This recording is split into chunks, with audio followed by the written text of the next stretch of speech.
各位親愛嘅聽眾同觀眾，好耐冇同大家見面啦。先輪我講完佛山盲公餅嘅古仔之後，觀眾好評如潮，實在好多謝大家嘅賞面。錯檔嚟到睇我哋日月潭天地會台，你哋咁捧場，我呢副舊計先敢積極喐動四圍巡。今日我舊地重遊，去返民國時代，我留低過一啖腳毛，同埋一段我自傳講過嘅蕩氣迴腸。哎呀，兄妹往事嘅地方，廣西梧州，嚟同你哋講一段香噴噴，淨係聽名都流口水嘅飲食故事，就係梧州嘅紙包雞。講落去之前，陳顯欖賣告白，長氣都講翻句：陳世已更新業主，此身不是舊時人。諗翻起當陣時，民國年間百年相浮嘅梧州，兩廣經濟命脈水路咽喉，繁華一時，加上山川地形特徵，有小香港之稱。而今時唔同往日，一個酸梅兩個屈啦。後生啲嘅觀眾可能對紙包雞呢個名最熟悉嘅係卡通片麥兜嘅片段，麥太整嗰樣紙包雞雞包子啦。坦白講，紙包雞喺近幾十年香港宴席上好少可見到，但係翻到舊時省城廣州就係必備嘅上菜之一。尤其喺廣西梧州，如果宴席上冇呢一味，就會大為失色，甚至寧可冇魚翅，不可冇紙包雞。呢個幾乎係宴會主人家嘅例規。至於平日晚飯小酌，紙包雞更加係常見例牌菜式。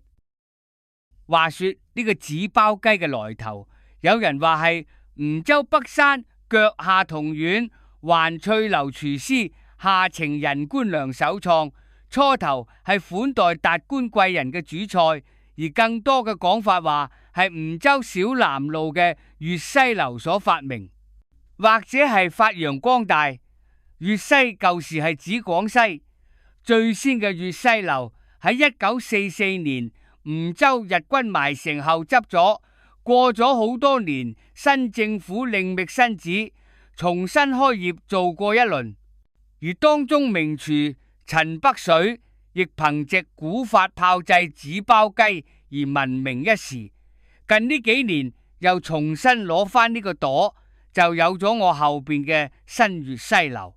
民國時候，粵西樓因為有紙包雞呢味招牌菜享譽幾十年，可以話生意幾乎靠佢撐起。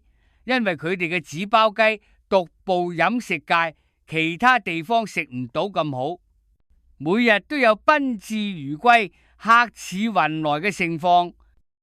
話說百幾年前，粵西樓嘅廚師德叔福至心靈，諗到滷味用花椒、八角等香料炮製，如果用喺炸雞上，必然仲加惹味。於是佢起手試試地樣，果然甘香可口。初時佢仲未用紙包住嚟炸，只係散件上席。後來德叔再諗，點樣能夠保持鑊氣，鎖住雞肉嘅鮮香呢？最好係將雞包住嚟炸。尾後佢想到用郁扣子，又再試炸，結果出品比散炸更香更嫩。於是照板煮碗，將呢個烹製手法定咗落嚟。紙包雞三隻字就正式寫喺粵西樓嘅餐牌。呢算唔怕笑大你哋個口。細佬哥時候，我盲字都唔識多個，以為玉扣子係用嚟整扣肉嘅紙。實情玉扣子係竹子嘅一種，由山竹筍整成，係上等嘅書畫用紙，軟硬適中，清透無毒，柔韌光滑，唔起毛絨，啱晒愛嚟焗烤炸食物。德叔的確係高手，功力深厚。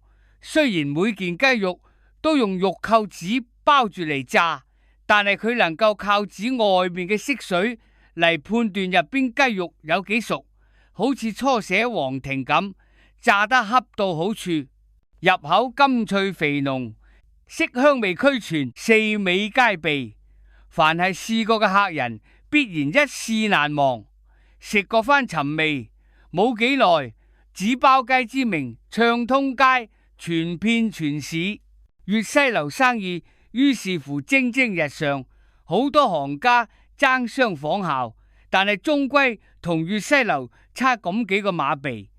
後來紙包雞輾轉傳到省城一帶，廣州即使名廚輩出，知講到整紙包雞，始終都爭咁粵西樓德叔幾皮。事關冇佢咁本事，睇得出紙入邊雞肉恰到好處嘅眼光。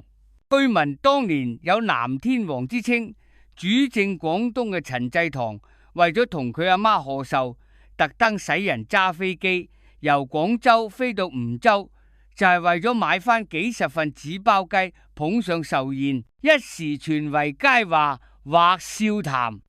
當其時喺梧州食紙包雞亦有特色，冇大碟細碟之分，淨係講一隻定半隻，一隻16包，半隻8包，每嚿約莫半個15煙包咁大，全部雞身肉，連雞頭雞腳甚至雞髀都冇愛嚟炸。每一包炸雞用嘅紙染咗成慘油，上席嘅時候食客剝咗紙嚟食，實在嘥塌咗好多生油。聞說德叔後來雙目失明，有人話係暴殄天物浪費油嘅報應，但計我話大概係佢長年大閱對住滾油之過。無論如何，唔講呢一筆，佢發明咗紙包雞確係掌心獨運，成咗梧州一塊靚招牌。到咗今時今日，我再次踏足梧州，去咗小南路兜咗一轉，揾極都揾唔翻民國粵西樓原址啦。而發覺以紙包雞為號召最巴閉嘅，非我後邊嘅老字號大東酒家莫屬。